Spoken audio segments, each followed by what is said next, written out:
Hello everybody, my name is Darrin Kerr from FK Partners, and I'd like to talk to you a little bit about how to get started with your CFA Level 1 studies. We're going to be starting our courses in January, but I think it's important for you all to start your preparation still this month in December. So we put together a little presentation to share with you all about what you should be doing over the next month before we actually start the classes here at FK Partners. Just for background information, FK Partners was started back in 2004, and the first course that we actually gave was a CFA Level 1 course. From there, we expanded into all the levels of CFA and then into other certification programs, as well as lots of other courses in finance and even in some other areas such as our study abroad area. Now, with regards to the CFA, we also have a partnership with Kaplan Schweizer that we've had really since the beginning when we began back in 2004. And what's important for you all to know there is that inside of the classes, the students will see the Kaplan Schweizer slides and questions as we work through the course material together. You also have the opportunity to purchase Kaplan Schweizer packages at a discounted price, and we encourage you all actually to consider that because we really believe strongly in the value of their material in preparation for the CFA exams. Now, with regards to the Level 1 exam, again, I think it's very important for you all to get yourselves organized and get started studying now, here in the month of December, before we move into our course in January. So I want to talk to you a little bit about the Level 1 exam, the topics that are going to be tested, the structure of the exam, and then get into a bit about our study plan, and specifically what you can do over the next month or so before we actually meet here at FK Partners to start the classes. Now, with regards to the Level 1 topics, actually all exams, all levels have 10 topics. For the Level 1, you'll see in the first column here the weightings of each of those 10 topics. At the very beginning, you can see up there the ethics material. This one, tied with one of the other topics, financial reporting, gets the highest weighting in the Level 1 curriculum. The CFA Institute puts a very big emphasis on the ethics material, and it's something that you're going to need to study here in Level 1, but you'll also see in Levels 2 and 3. Now, as you move into the other topics, and this is, by the way, where we're going to start our course, we're going to get into what are called the investment tools. These would be quant, economics, financial reporting, and corporate finance. So these 4 topic areas will be the first 4 topics that we really go through in the classes together. After we cover those, we're going to get into the asset classes, equity and fixed income, and then derivatives and alternative investments. And then finally, we have portfolio management, which kind of pulls everything together and will be some of the last topics that we teach. In reality, ethics actually goes at the end because we feel it's so important that we want it to be closer to the actual test date so it's easier for you all to remember. Now, if you take a look at the weightings of these different topics, several of them have 10% or more weightings. So as we get a little bit closer to the actual exam date, it's really important for you all to focus on what matters for the test. Now, everything is important right now. It's still 2019 and we've got a little ways to go before we even get started with the classes. But as you get further into the semester next year and get closer to that June test date, it's going to be very important for you all to manage your time efficiently and focus on what matters most for the exam. Now, with regards to the topics, they're going to now be divided into study sessions. So you're going to see 1, 2, or even up to 4 study sessions per topic level. Ethics up there at the top gets 1 study session. Quant, 2 study sessions. Economics, another 2 study sessions. Financial reporting gets 4, the most of the entire curriculum. And then we'll get into some of the others. I won't repeat them all here now. Now, let me talk to you a little bit about the actual exam structure. The Level 1 exam is a multiple choice test. And you're going to have 2 sessions, 2 3-hour sessions. You're going to start at 9 o'clock in the morning and go until 12 o'clock. Then there's going to be a 2-hour break, and you're going to have the afternoon session from 2 o'clock to 5 o'clock. You're going to have, in each session, 120 questions. So you'll have 3 hours or 180 minutes to cover 120 questions. So as you can see, that would average out to 1.5 minutes per question. Now, when you're actually doing the exam, you're going to need to move faster than that. Your average time per question should be more like 1 minute to 1 minute and 15 seconds, so that you have some time at the end of the exam to be able to go back through, work through questions that you struggled with initially, check your work, etc. So we would recommend a strategy where you're able to move through a 3-hour session the first time within about 2 hours and 15 minutes to 2 hours and 20 minutes, giving yourself about 40 to 45 minutes at the end to kind of work through some of the more difficult questions and also go back and check to make sure that you recorded all the answers properly on your answer sheet. All the questions for the level 1 exam are multiple choice. There are 3 possible answer choices, A, B, or C. And the other important point for level 1, the questions are standalone. They're not integrated. You'll see integrated questions when you get into levels 2 and 3, but for level 1, the questions are standalone. So you'll get information to be able to answer a specific question, and then after you answer that question, the next question is not going to be related to the prior question. So that's important because, as you'll see when you get into the upper levels, it can be frustrating if you don't know a specific topic area and you have multiple questions that are being tested on that topic. You don't have that for level 1, standalone questions, and they are organized by topic. They're not all just randomly coming at you during the exam. So you're going to have your ethics material, your ethics questions, your quant questions, your economics questions, etc. Now, in terms of how this is actually going to work, you have to do the readings, as we'll see when we talk through the study plan. And while you're going through the readings, you're going to notice these LOSs, or learning outcome statements. These learning outcome statements are what are used to formulate the exam questions. There are 57 readings across all those topics and study sessions here in the level 1 exam for 2020.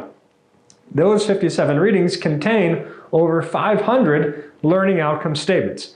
Very important when you're going through the readings that you go back and make sure that you can answer questions on and understand the concepts behind those learning outcome statements. Now, if you notice, 520, that's a lot. There's 240 questions on the exam. That's also a lot. But there are going to be topics that are covered in these learning outcome statements that might not appear on the exam. Now, we don't know what's going to be on there or not on there, nor does anybody else outside of the actual CFA Institute curriculum developers. So we're not going to try to guess what's on the exam. We're going to focus on all of the material. We're going to cover it all in the course. It's important that you read everything, you're practicing it all, so that you're not trying to play a game of what you think might be on and not on the actual exam. Now, in terms of some housekeeping items that probably are worth mentioning here, important to register for the exam. It's your responsibility as a candidate to register for the CFA exam. You would go to the CFA Institute website to do this, and you need to be able to meet this deadline coming up on February 12th. The February 12th deadline is not the final deadline. There still will be one more late registration deadline in March, but the prices go up considerably between February and March. So what I'm showing here are the prices if you were to register between now and February. You're gonna, if you're a first-time level 1 candidate, need to pay this one-time registration fee of $450. And then to take any test, you need to pay the actual exam enrollment fee, which is $1,000. Add the two together, you have $1,450. So it's a nice investment. You also have, of course, study material that we would encourage you all to consider purchasing through us, the Kaplan-Schweizer material. And then you have the course. So it's a big investment, and of course in money, but also in time. And that's what I want to talk to you all about now. The time. How do you start planning your studies? It's very important that you have a plan, and of course that you follow the plan. If you can get started here in this month of December, that's what we're encouraging you all to do. That's the point of this little video. We have December, January, February, March, April, May, 6 months. So if you can do that, you're going to be looking at around 10 to 12 hours per week. Think a couple hours a day. You don't have to go crazy on the weekends just yet, but you should still block off some weekend time starting now. Now, as you move forward and you get a little bit further into the semester, you're going to need to up that to 20 plus hours per week. We'll talk about that in a moment. But April and May, you're going to be solely focused outside of work time, basically, on the CFA studies. for that June test. Now, the other thing that you'll notice up here in our study planning is study ethics more than once. It's the first study session, but it's actually the last class in our course. We want it to be fresh in your minds when you go in to take the test, but we also want you to know that material well because it's going to be coming at you in levels 2 and 3. So we want you all to study it more than one time. So we want you to read it early in the semester. You don't have to read it this month of December. In fact, we would encourage you all to read some of the other material, which I'm going to talk about in a moment. But we want you to be reading it in the next couple of months. Then again, as you get closer to the end of the course, when we have the ethics class, and then the practice questions. Super important for ethics and the other topics. When we're getting to the last couple of months of the course, your time allocation should shift to doing practice questions. That should be the focus there, and we're going to talk about that now. So we want you again to start studying now. If you are a June candidate, you should have everything read, the Kaplan-Schweizer study notes, all 5 books, by the end of March. If you're a December candidate, you can think about a little bit of a different calendar and have everything read by the end of September. If you can finish everything by the end of March, then the month of April will be focused on review and practice exercises. Exercises will be through your books, the Kaplan-Schweizer Q-Bank, and even the CFA Institute Q-Bank. Then, when you get into the month of May, you're going to be increasing even further the amount of time that you allocate per week, and you're going to be focused here more on review and practice exams. We want you to be doing around 6 practice exams, at least 5, 6 would be better, 8 would be ideal. You have access to 8 if you purchase the Kaplan-Schweizer Essential Package or even a better package, a Premium or Premium Plus package, because you're going to receive 2 volumes, 2 books of practice exams. Each book has 2 practice exams, so you'll have 4 from the course, the books that you'll be purchasing. You're also, if you're doing the course here at FK Partners, going to be invited to do a practice exam with us before we start the power sessions or exercise classes of the course, and then another one at the very end of the course. So you're going to have another couple to do with us, and then you all have access as CFA Level 1 candidates to 3 practice exams on the website of the CFA Institute. So you total everything, you actually have 9. So we're looking at wanting you to do somewhere around 6, maybe up to 8. 9 would be incredible. Now, in order for you all to have success on the exam, it's very important that you do 6-hour practice exams. This is not for now, everybody. This is not what you should be doing with the practice exams in December or January. But when you're talking April, May, that's when they should be worked through. And in order for you to have endurance and to work through the exam, that 6-hour test comes June 6th. We want you all to be practicing in that same manner. So, what we want you to take away from this little video, get started right away. What can you do before we actually meet for the first class? Read the quant material from book 1, read the economics material from book 2. If you can finish both of those material sets, those topics, between now and the end of the year or the first week of January, you're going to be in good shape. Then that's going to put you about a month ahead of the course schedule. And that's what we want you to be able to get to sooner than later. You want to have read the material, studied the material before you come to class. And we want you again to be ahead of the course material, not just reading it the night before, the weekend before, 1 month or even more than 1 month before the actual classes occur. And in order for that to happen, you got to use this month of December now to read the quant material and the economics material. So use the time that you have. Get yourself organized. How are you going to find 10, 12 hours a week to read in December and January? Think about how you spend your day. Could you get up an extra hour early? Get to work a little early? Do an hour of reading before you actually start your work day? Could you extend your lunch out for another 45 minutes to an hour? Get some reading done in the middle of the day. Could you spend an hour or an hour and a half before you go home to do some reading, to do some work for the CFA prep? These are options that you can determine based on your own schedule, your work schedule, your social plans. But it's important for you all to figure it out and to have a plan where you can study during the week. Study during the week. If you save everything for the weekends, it's basically a recipe to burn out and not make it to June.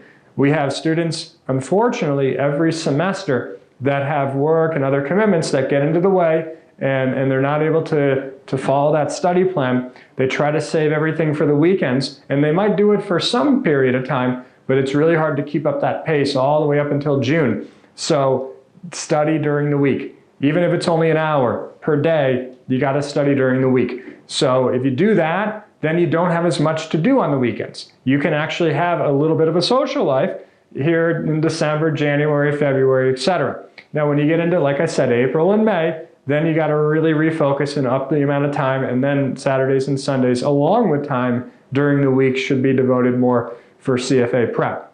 But for now, if you're doing a little each day, you can block off a little bit more time on a Saturday or a Sunday, but you can still have a free day off on the weekends. And I think, again, that's important. You need to have a balance here in the early part of the semester. But final time I'll say it, the message that we're trying to get across in this video is get started now. Get started now. It's important for you all. You'll thank us later. You'll feel better about yourselves, and you'll feel just simply more prepared when you come and join us in January.